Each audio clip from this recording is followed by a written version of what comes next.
Pristatau Jums ponę Gražiną Konstanciją Remeikaitę, kuri bent jau mano aplinkos žmonėms, vyresniems nei 30 keli metai, yra pakankamai gerai pažįstama iš savo darbų kine, kai kuriems televizijoje, tai yra ilgametė kostiumų dailininkė, taip? Taip. Su Gražina tąkart susitikome pernai rudenį. Kartu vaikščiojom šalia dar stovinčio kino studijos pastato ir kalbėjomės apie teatrą, kiną, operą, kostiumus, apie tai, kuo ši moteris gyveno iki tol. Kartą tapęs dailininku, juo lieki visą gyvenimą, tada sakė Gražina, nepaisant to, kokios problemos ar rūpesčiai gali tave užgriūti. O nuotaika tą spalio antradienį buvo niuri. Dailininkė vos prieš kelis mėnesius buvo netekusi namų. Aš kažkaip tai pastaruoju metu apskritai negalvoju apie nieką, tik apie tai, kur aš turėčiau gyventi. Kaip galima parduoti sienas, parduodant kartu su gyvu žmogum. O šita mintis man nepaleidžia manęs. Ar tiesa, kad Jūs neturėjot kur eiti iš tos ligoninės? Neturėjau. Visa ta istorija tokia, nežinau, kaip prieinama, aš tikrai nežinau, bet jinai tokia, iš jos galima būtų pastatyti gerą filmą. Ir tokį turbūt filmą ir apie, tokio gyvenimo žiaurumą, apie tokį, net labai tokį cinizmą gyvenimo. Gražinos dukra jau buvo mirusi, kai moteris sužinojo, kad jos butas įkeistas bankui. Vėžys atėmė dukrą, o butą, namus, moters užuovėje turbūt likimas, aplinkybės ar bjaurus atsitiktinumai. Bet net ir suradus tą, kuris kaltas, situacija jau nebebūtų pasikeitusi. Profesionali, talentinga ir gabi kostiumų dailininkė nebeturėjo kur gyventi.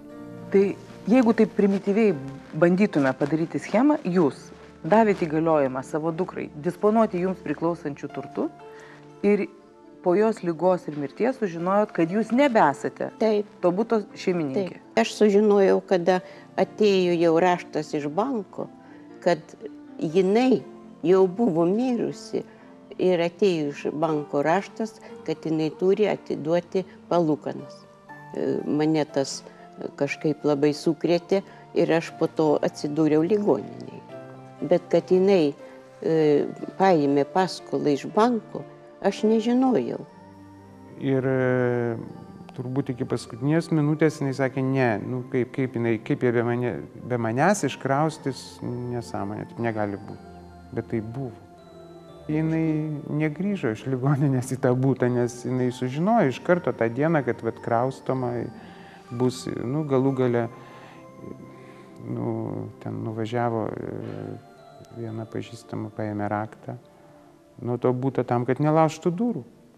Nes maža to, kad jie iškrausto, jie dar po to tau pateikia sąskaitą už visą iškraustimą. Tu pats turi apmokėti tavo paties išmetimą į gatvę. Tąkart sprendimų ieškojo visi. Kino, teatro kolegos, situacija buvo sudėtinga, o skolų daug. Kurį laiką Gražina buvo priglausta gerontologijos centre. Kurį gyvens toliau, buvo mūsų laidos rūpestis. Dabar aš suprantu, kad mūsų tikslas šiuo atveju rasti, kaip galima geresnės gyvenimo sąlygas Jums, sumokėti skolas, kad Jūs ir vėl gautumėt bent jau tuos 800 savo pensijos, o ne 4, kurie Jums dabar lieka atskaičius skolas. Taip. Ir kad Jūsų gyvenimas pagaliau Jums nustotų rūpėti ir Jūs galėtumėt gyventi savo, sakykime, dvasiniais poreikiais. Ar taip tinka, kaip formuluoju, ar ne? Tiesiog nepaprasta formuluoti. Kai daugiau nei po pusės metų šią gegužę vėl susitikome su Gražina, moters veide švytėjo šypsena. Vėl grįžome prie buvusios kino studijos, kurios vietoje dabar tik griuvėsiai, priešingai nei Gražinos gyvenime, kuris šiandien kupinas įspūdžių ir spalvų. Nepaisant visko, moteris laiminga, kad jos gyvenime tebėra gerų žmonių. Aš nežinau, aš buvau, kaip čia pasakyti, buvau visą laiką apsupta žmonių. Aš gulėjau toj ligoniniai.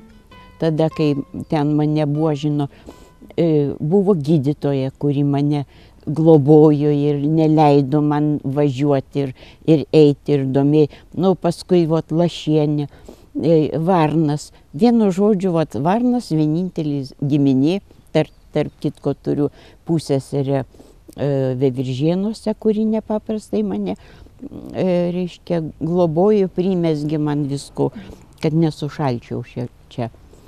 Vienu žodžiu, kad, kaip čia pasakius, buvau apsupta žmonių.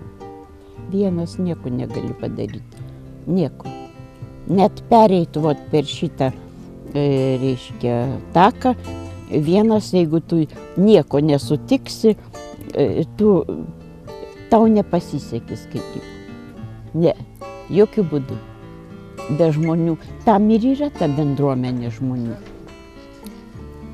Taip kad aš tai sakau, aš be galo, be krašto esu patenkinta ir man kažkaip patinka su žmonėmis bendrauti, tiek atidirbus, juk įsivaizduok savo teatrai ir kinas, taigi čia masė žmonių ir su jais reikėdavo surasti bendrą kalbą.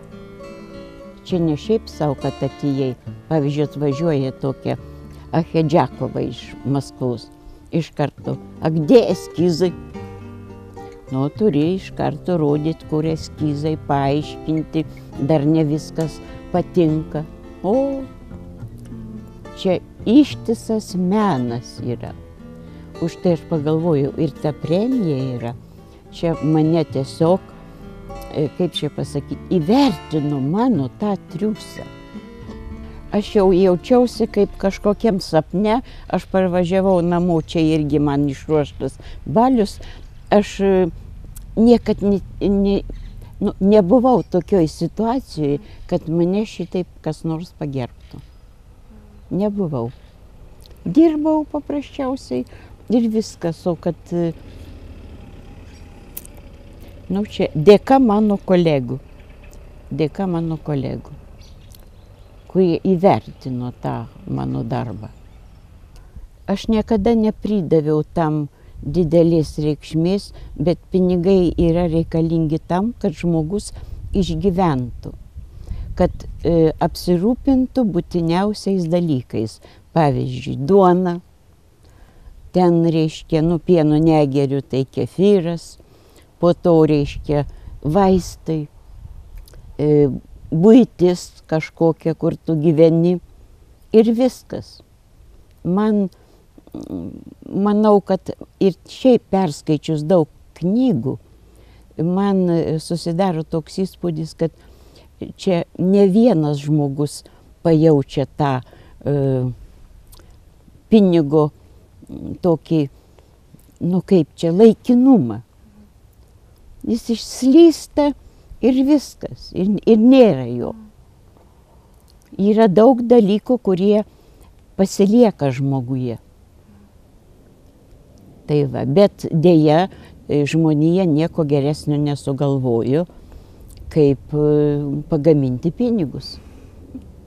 Ir viskas. O daugelis, kas nesuvokia esmės, tai tam pinigai yra tikslas. O ne priemonė geriem tikslam? Ne priemonė, būtent. Įteikta kultūros ir meno premija. Naujųjų namų personalo pažadas paskirti mažytę studiją ir mintis apie naują sumanymą – nupiešti visus apaštalus. Šiandien naujasis Gražinos kambarys tremtinių namuose jau kvepia akriliniais dažais, pieštukai paruošti, o balta drobė taip pat laukia naujų ir tikimės spalvingesnių dailininkės potėpių. Be abejo. Taigi sakau, jeigu mane atvažiavę suradot kambarėlėje, kuriame televizija gera eina, supranti, telefonas yra laidinis, tai aišku, kad nėra ką lyginti. Nėra ką lyginti, o tai būtumėt radę mane kur nors, net ne čia, o kur nors pakely. Dabar mano pagrindinis dalykas yra mano, reiškia, šitų namų direktorė, nuostabi moteris. ji, reiškia, man padėjo ir priemonių įsigyti ir pažadėjo, kad yra kambarys, kur aš galėsiu dirbti. Nežinau, kam bus reikalingas tas mano darbas, bet nors šaržus galėsiu daryti, ar ne? Tai tiesa, kad pavasaris taip paprastai gerų permainų metas. Taip, taip. Bet aš, kaip čia pasakyti, nesu iš tų žmonių, kurie remtųsi tik tai gamtos, reiškia, pasikeitimais, kad ten, kiekvieną rytą girdžiu paukštelius, tai man tas patinka. Tai va, tai taip, kad pavasaris, aišku, yra žavingas, bet kai tau gerai, tai tada ir pavasaris geras. Dabar aš jaučiuosi iš tikrųjų patenkinta, laiminga ir jeigu man dar tą kambarėlį duos, tai galbūt man atsiras noras ir tą pamiklinti ranką. Tai kai susitiksim dar po metų, tai jau apaštalų kolekciją pieštą apžiūrėsim. Jo, tai būtinai, čia aš jau modelius jau pasirinkau. Čia porą tokių vyrukų su barzdom yra, kur galima juos trupučiuką, reiškia, dar pakoregavus. Ir apaštalais padaryti. Ir apaštalais padaryti.